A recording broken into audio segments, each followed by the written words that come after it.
Assalamualaikum warahmatullahi wabarakatuh.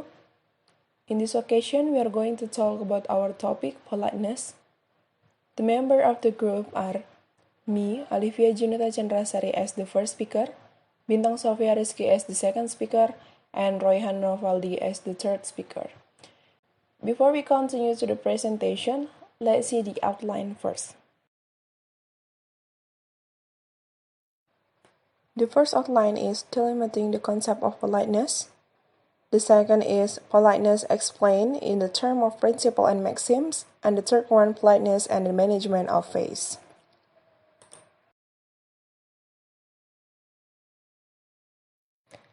In delimiting the concept of politeness, divided into 5 parts. The first is politeness as a real-world goal, difference, register, politeness as an utterance-level phenomenon, and the last one is politeness as the pragmatic phenomenon.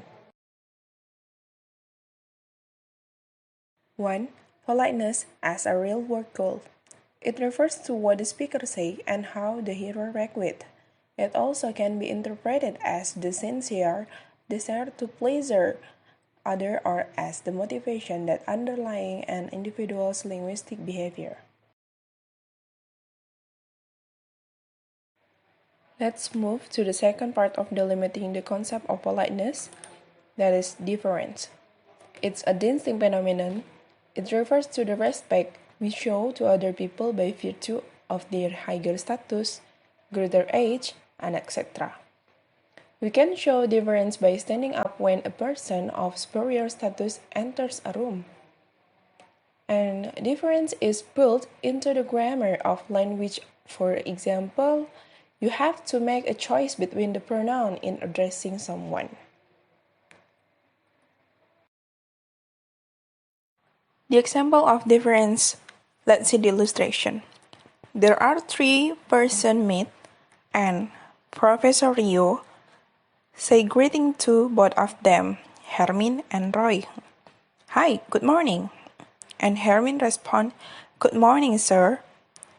But Roy said, good morning, Prof. Both of them have different response. Hermin called sir to the man in difference. Hermin viewed the man as an older person. And Roy called Prof to the man in difference. Roy's view the man as an expert.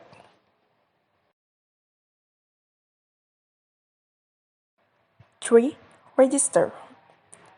According to Lyons 1977, the term register refers to systematic variation in relation to social context, or the way in which the language we speak or write varies according to the type of situation, according to Halliday 1978. Similar with difference, register has little to do with politeness and little connection with pragmatics, since we have no real choice about whether or not to use formal language in formal situation. Choice of register has little to do with the strategic use of language, and it only becomes of interest to the pragmatic if a speaker deliberately uses unexpected form in order to change the situation. The example of register. If you decided to disrupt a staff meeting by using language not normally associated with that particular type of event, such as cracking jokes or making fun of the person chairing the meeting. For politeness as an utterance-level phenomenon, let's see the examples. The first example consists of 3 utterances. This is the turn from polite utterance to be impolite. The first is, I'm afraid I must ask you to leave. Go away, quite polite, and bugger off, impolite utterance. And the second example, we can rate for politeness various forms of requesting. Would you take it? Could you take it for me? Can you take it? Then the last impolite utterance, do it for me. We cannot assess politeness reliable out of context. It's not the linguistic form alone which render the speech act polite or impolite, but the linguistic form plus the context of utterance and the relationship between the speaker and the hearer.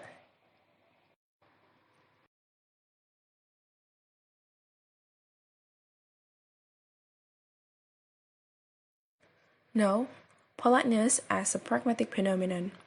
According to Brown and Levinson, 1987 has focused on politeness as a pragmatic phenomenon. Here, politeness is interpreted as a strategy employed by the speaker to achieve a variety of goals, such as promoting or maintaining harmonious relations. It is including many forms of conventional and non-conventional indirectness.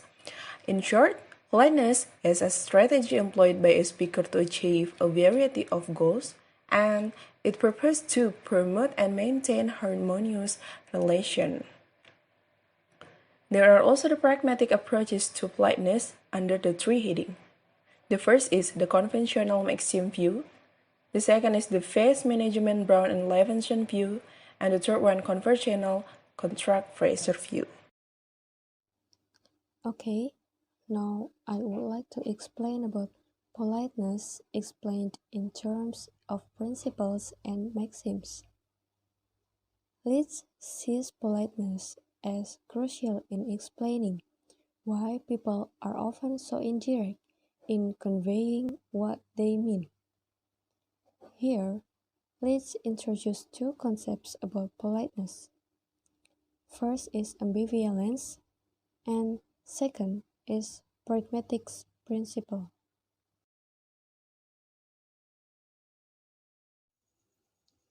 As we know that it is difficult to put politely into words something which is likely to cause offense to the hearer. In order to more politeness, we can use ambivalence utterance that having more than one potential pragmatic force. It is possible to convey message which the hearer tends to find disagreeable without causing inappropriate offense.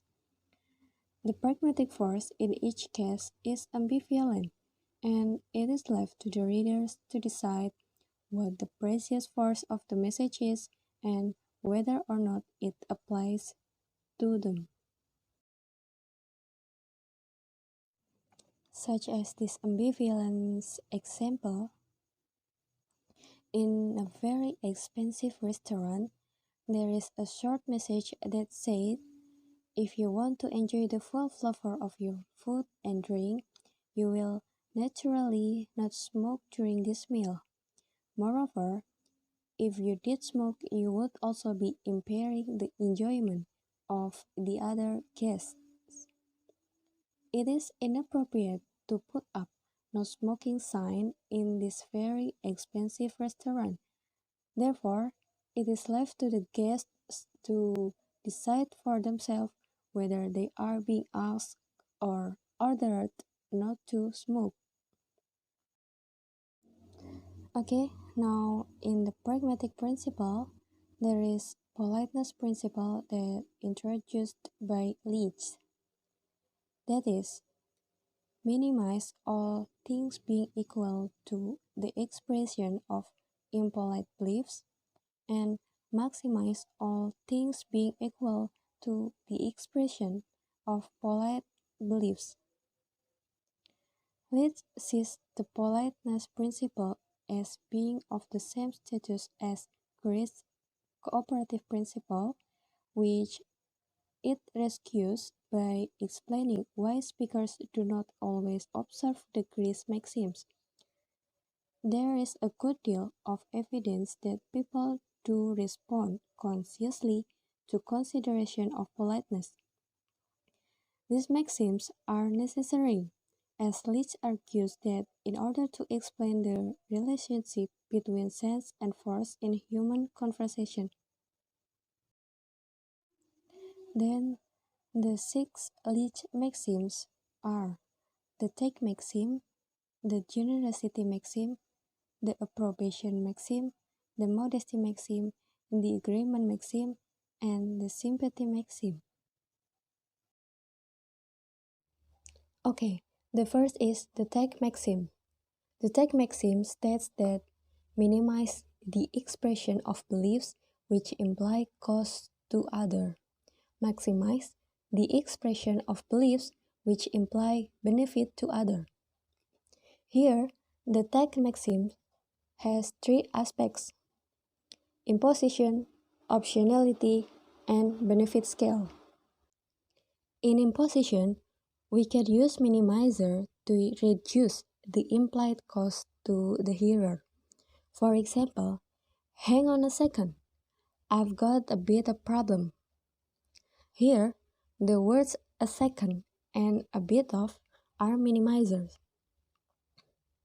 Then, optionality is that mitigating the effect of a request by offering optionality.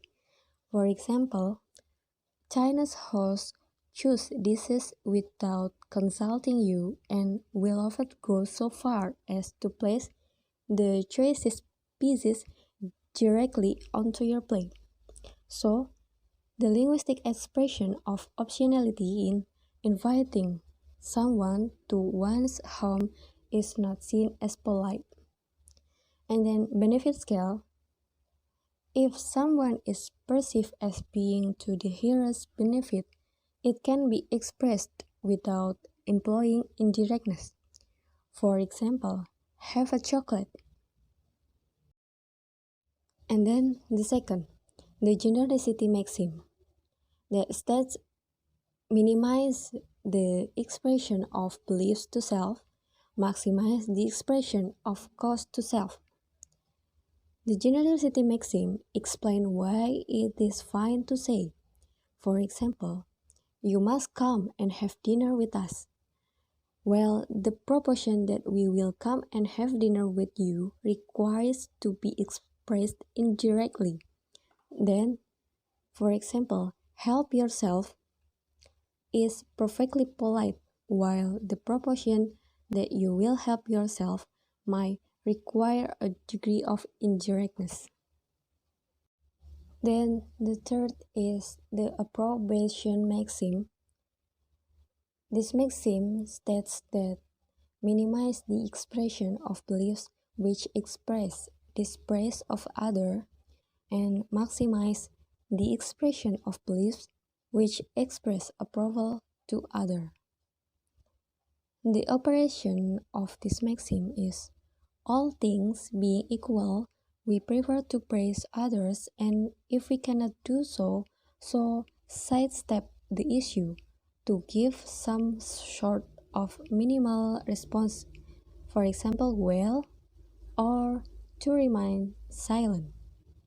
For example, in complementing a process of lecturing, we maximize and approve someone by saying, for example, I enjoy your lecture. Or we minimize the expression dispraise by keeping quiet or remaining silent. Then the modesty maxim. This maxim states that minimize the expression of praise to self and maximize the expression of dispraise to self. This is one of maxim which varies tremendously in its application from culture to culture.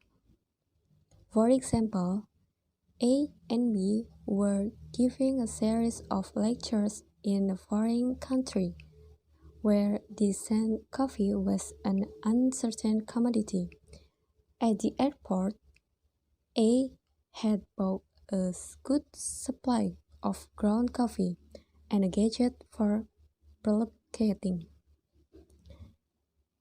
She makes a first attempt at using it. A. This isn't bad, is it? B. The coffee? It is very good.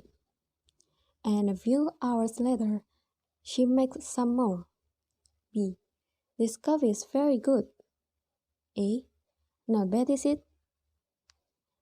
Okay, based on the conversation, there is no suggestion that any one group actually is more modest than another. Next is the agreement maxim. This maxim runs as follows. Minimize the expression of disagreement between self and other, and maximize the expression of agreement between self and other. Let's see the example of this agreement maxim. In this situation, speaker A is Mr. Sharma, the Indian-born father of one the pupils attending school. Speaker B is Mrs. Green, the deputy head teacher of a school. She is a British woman. They are involved in a major disagreement concerning the courses Mr. Sharma's daughter will take the following year. A. I don't want my daughter to do CSE. I want her to do O-level. B. Yes, but Mr. Sharma, I thought we resolved this on your last visit. A. Nihemula is essentially suited to the class she's in, and this class will do CSE in 2 years' time. B. No, my dear, no, it is wrong. The last maxim is the sympathy maxim. This maxim states that minimize antipathy between self and other and maximize sympathy between self and other. This maxim includes a small group of speech acts such as congratulation, commiseration, and expressing condolences, all of which is in accordance with Brown and Levinson's positive politeness strategy of attending to the hearer's interests, wants, and needs. For example, I'm sorry to hear about your father. This sentence applies sympathy between I and your father. Besides politeness principles, there is the Pollyanna principle. This principle leads us to put the best possible gloss on what we have to say. This principle is a principle in operation which do not seem to be explained by other maxims or principles. This may refer only to the use of minimizer, such as a bit, but this is a strategy which is already adequately dealt with under the heading of reducing the size of imposition. The example of Pollyanna principle can we see in the situation below. The two speakers were discussing the bad impression which visitors would gain because of the appalling weather on a university open day. A. They are not exactly seeing the place at its best. B. Well, at least it is not snowing. Okay then, there is a major defect in Leach's approach to politeness.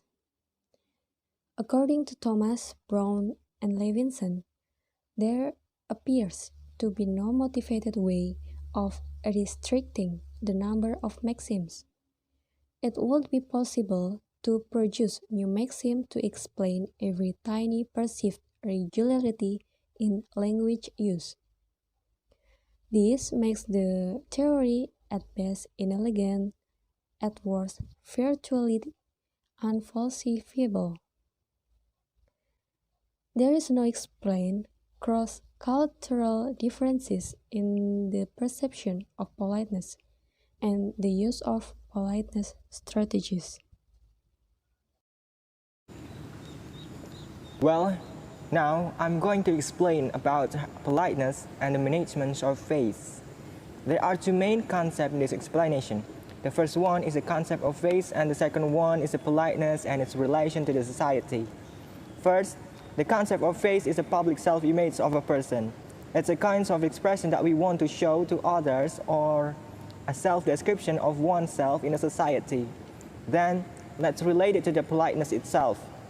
Another definition of politeness is about showing awareness of another person's face. Thus, politeness means to know how to be nice, tactful, and modest to other people.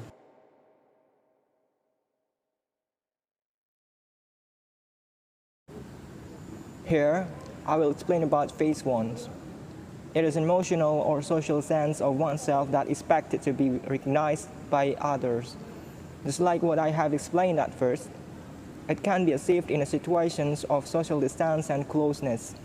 For the social distance, it means that we use it because the interlocutor is not close enough to us in social relation, so that we use politeness in order to be polite and maintain a good relationship.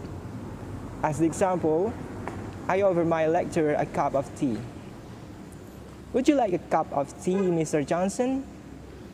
I, as the speaker here, was using polite utterance due to the distance relation between Mr. Johnson and I. However, it would be different if Mr. Johnson were actually my friend. It would be more appropriate if I say, "Hey Johnny, fancy a cuppa?" And of course, he wouldn't be offended with that.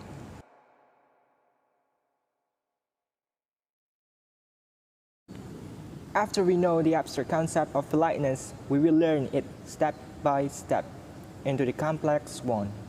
Here, we will learn about face wounds.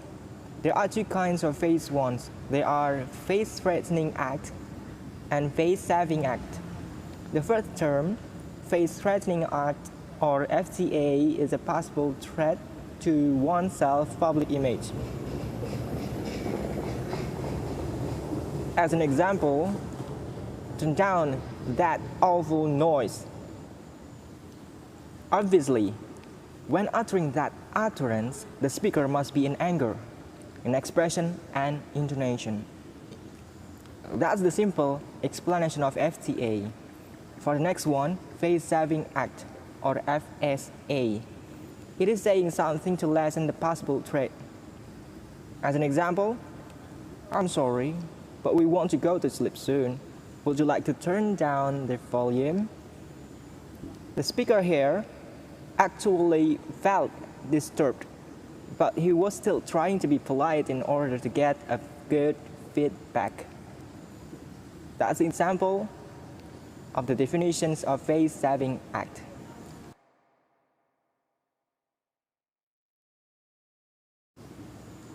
After we learn about FTA and FSA, we might find that there are two aspects of face. Yep. There are negative face and positive face. Negative face needs to be independent to have freedom in action without being imposed on by others. It's like the real utterance that I have explained before. Then the second one is positive face. It is needed to be accepted and liked by others, to be treated as a member of the same group, to know that his or her wants are shared by others. It's like the polite example above. Even though he was annoyed by the noise, he was still trying to be polite in order to be accepted by the interlocutor.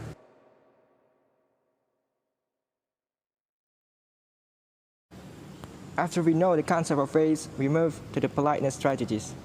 Here, there are two kinds of politeness. The first one is negative politeness and the second one is positive politeness.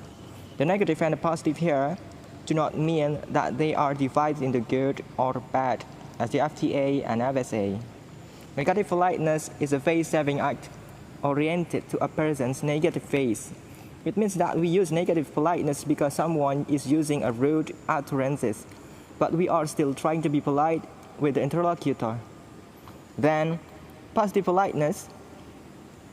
Positive politeness means face-saving act that oriented to a person's positive face. It can be represented in an example like when the interlocutor is using a polite way in uttering something to the speaker and the speaker gives feedback with the same polite way.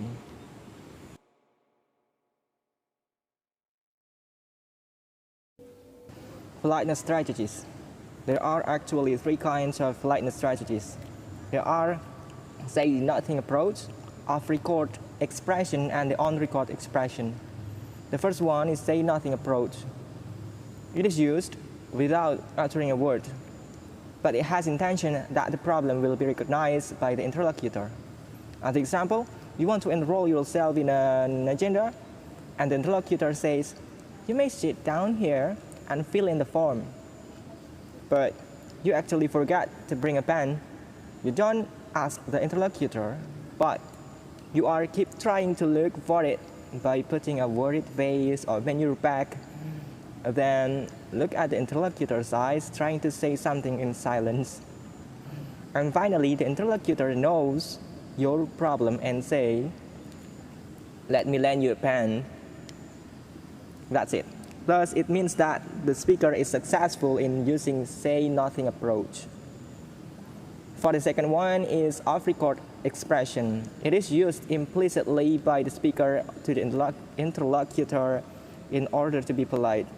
Here, we can use the same situation as the previous example, but the difference is that you are trying to lend a pen without asking the interlocutor to lend you a pen. As example, you only utter, "Oh, I forgot to bring my pen."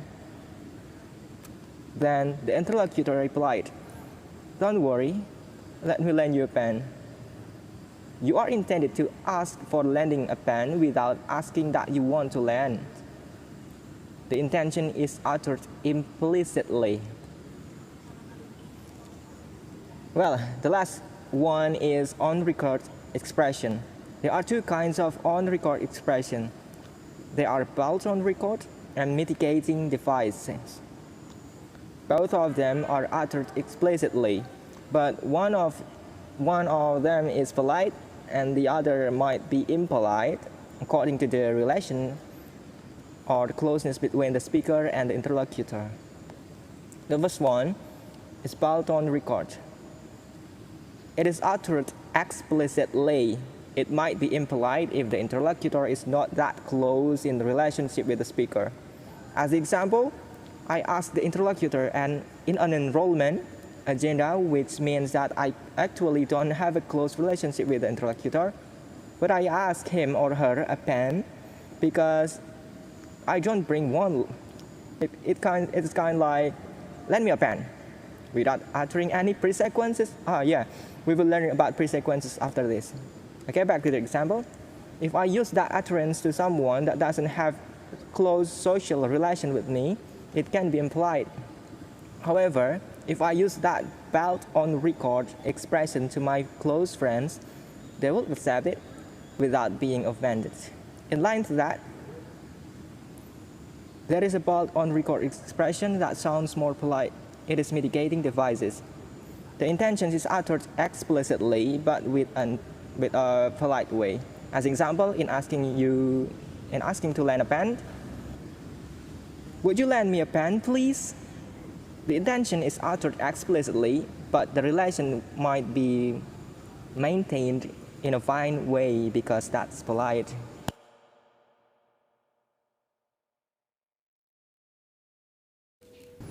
After we learn about politeness strategies, we might have a question in mind about how to be polite. Here, in order to be polite, we can use a pre-sequences in every single time we want to utter an expression or an intention.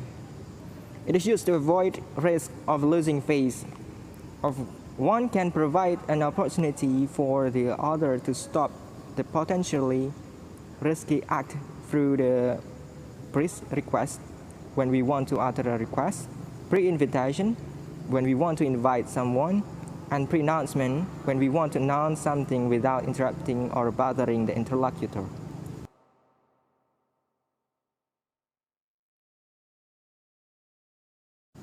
Here, the first one is pre-request.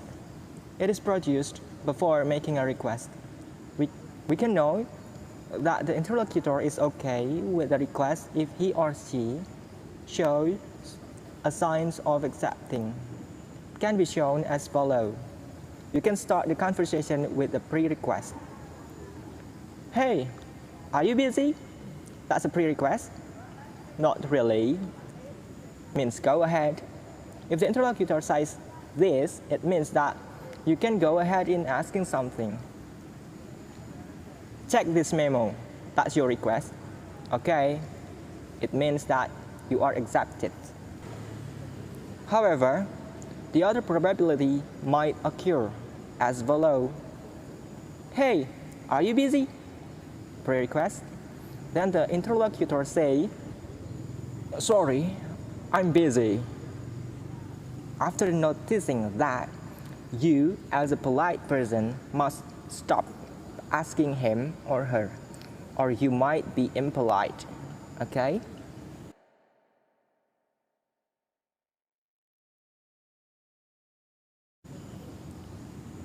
It has the same concept with the previous one.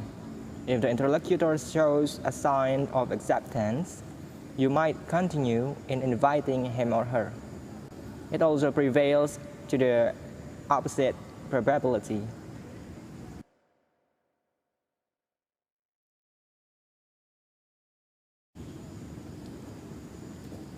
Well, it also has the same concept too. After you use the pre-announcement utterance, then the interlocutor is curious or want to know about the announcement, you might go ahead. However, if the interlocutor doesn't show a sign of curiosity or pretending that he or she doesn't hear anything, you might stop telling the announcement to them.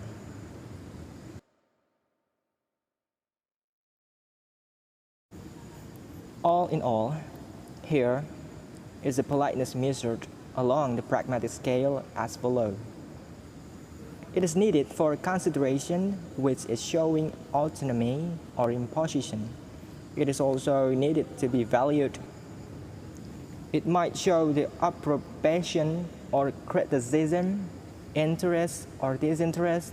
And the last one, it is needed for relational identity, the inclusion or exclusion, the equality or superordination. Those aspects are considered in choosing the strategies and the other aspects of politeness.